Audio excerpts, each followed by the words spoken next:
Vetëm bakor para plajmit të së martës, kurioziteti se kush do të largohet në këtë pikë të lojës me Saldos, gjestit Jozit Valbonës, Laertit, Shkrizdenit dhe Viserlos, përshtetër i lartë.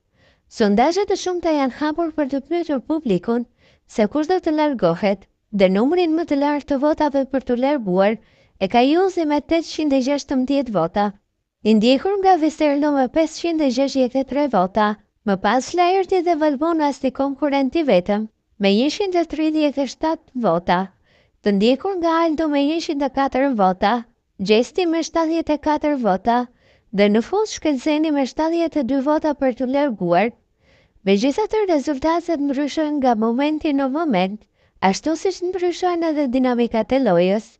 Por pavarësisht këtyre rezultateve, ai që do të largohet është Viserlo, sepse është produksioni ai që vendos.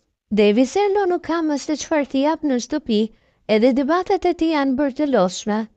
Kujtojmë se këta banor shkuan në televotim ditën e 8 marsit, ku vëllai i madh vendosi që në televotim do të shkonin vetëm djent, dhe vajzat të ndarra në 2 grupe, duhet të shpëtonin nga një djalë në unanimitet. Por vetëm një grup i vajzave ra dakord, dhe ai që shpëtoi është Kelly.